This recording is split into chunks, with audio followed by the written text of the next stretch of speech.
జై శ్రీరామ్. నేను మౌనికా శంకర. మన చరిత్రలో జరిగిన కొన్ని విషయాల నుంచి మనం ఏం నేర్చుకోవాలో నేను మీకు ఈరోజు చెప్తాను. గురు చాణక్యుడు చంద్రగుప్త మౌర్య అనే ఒక గొప్ప రాజుని ఈ దేశానికి అందించాడు. మౌర్య డైనస్టీ అనేది ఒక గొప్ప కాలంగా చెప్తారు.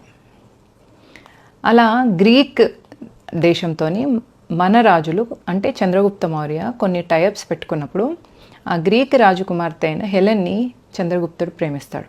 ఈ విషయాన్ని వచ్చి చాణక్యుడికి చెప్తే చాణక్యుడు చెప్తాడనమాట, నువ్వు ఆ అమ్మాయిని ఇష్టపడ్డావు ఓకే, కానీ నువ్వు ఒక రాజుగా నీకు కొన్ని బాధ్యతలు ఉంటాయి ప్రజల పట్ల.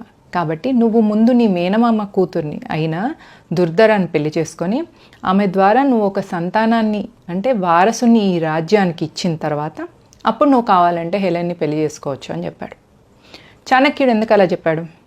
ఎందుకంటే ఒక విదేశీ మహిళ ఎప్పటికి కూడా మన దేశాన్ని ప్రేమించదు. ఆమె ద్వారా పుట్టిన సంతానం ఎప్పటికి కూడా మన దేశం గురించి కానీ మన దేశ భవిష్యత్తు గురించి కానీ ఆలోచించదు అని చాణక్యుడు ఎప్పుడో చెప్పాడు.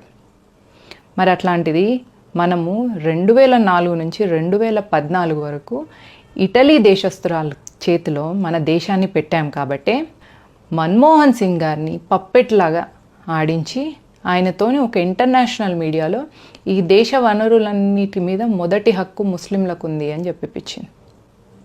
ఎందుకు? మైనారిటీ అపీజ్మెంట్ కింద. అసలు మరి మన దేశంలో ఉన్న ముస్లింలందరూ కూడా ఒకప్పటి హిందువులు, పిరికితనం చేతనో తప్పని పరిస్థితుల వల్లనో మతం మారిన మాజీ హిందువులు వాళ్ళు. కానీ ఈమె మన్మోహన్ సింగ్ గారితో ఆ మాట ఇంటర్నేషనల్ మీడియాలో అనడం వల్ల మన్మోహన్ సింగ్ని ఒక అండర్ అచీవబుల్ ప్రైమ్ మినిస్టర్గా మన దేశాన్ని తక్కువ చేసి అంటే మన దేశ ప్రతిష్ట దిగజారేలాగా అయిపోయిందనమాట ఆ స్టేట్మెంట్. ఇప్పుడు అర్థమవుతుందా?